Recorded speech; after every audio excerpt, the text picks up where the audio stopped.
What's up, everybody? This is episode 6 of my vlog. Tonight's episode is going to be a recap of all the things that I reviewed during the week and anything that I learned.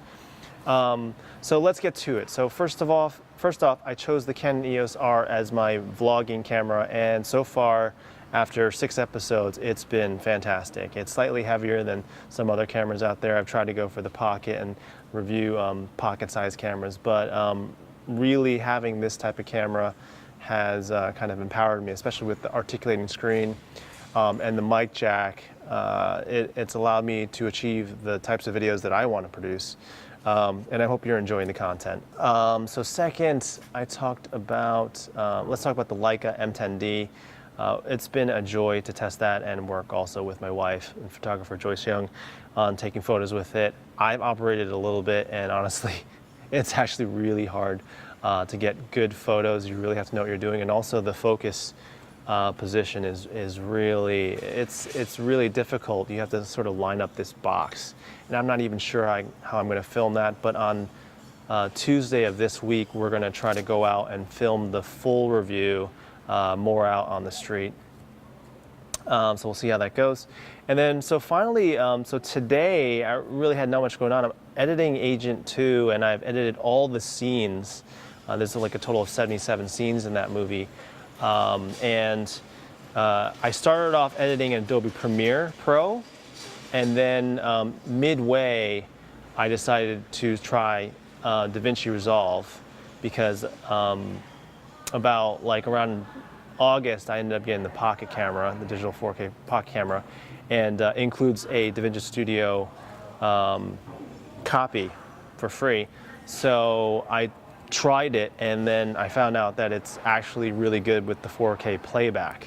It's always been a struggle with Premiere to do the 4K playback. You got to put the stuff in, and you got to render it, and then yeah, super frustrating. I even called a YouTuber that does Premiere Pro tutorials, and I said, is there a better way to improve on Premiere playback? And then I did some research on like the top 10 things of what they do, and the only resolution that he told me to do was transcode. And so I tried transcoding the whole week while I'm working on this vlog, and every time it would just crash halfway. So super frustrating with Premiere Pro.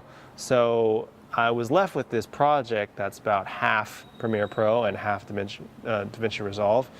And I was trying to do AAF files. This is getting a little more technical, so if you want to continue to hear more about my editing struggles and what my thinking process is, I exported XML files as some other YouTubers had instructed, and none of the time code was matching up. And so I'm getting these timelines that are just like totally not what I edited.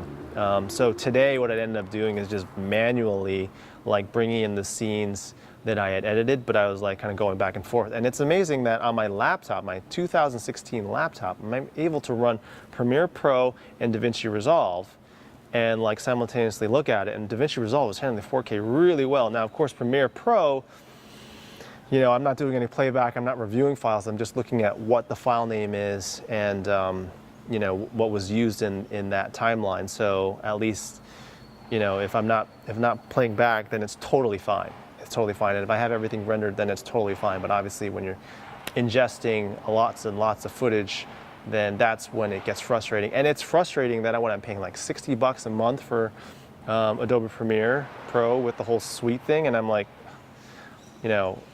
that's unreasonable. That's unreasonable that I can't use my my computer, and I have inklings. I don't have a newer MacBook Pro, but I have inklings that it's going to be the same thing, because I actually have a desktop Mac Pro Tower, which I totally geeked out on, and it doesn't handle Premiere Pro very well either with the 4K playback. So I don't know. Adobe's great with other stuff, but I'm frustrated. So in general, if you are a person that's starting out, or if you're an editor that is frustrated with the 4K playback in general, and you're tired of having to upgrade your machine all the time, then I would definitely look into Resolve, and that's a total honest opinion. It's just that my workflow has been a lot better with it. So hopefully I can get over this hurdle and then I can assemble the whole movie together.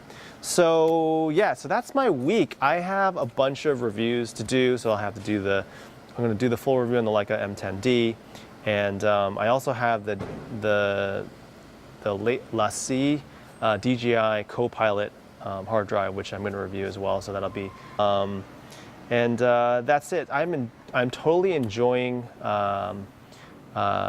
doing this because I think I'm learning a ton, and I'm practicing, which is really good.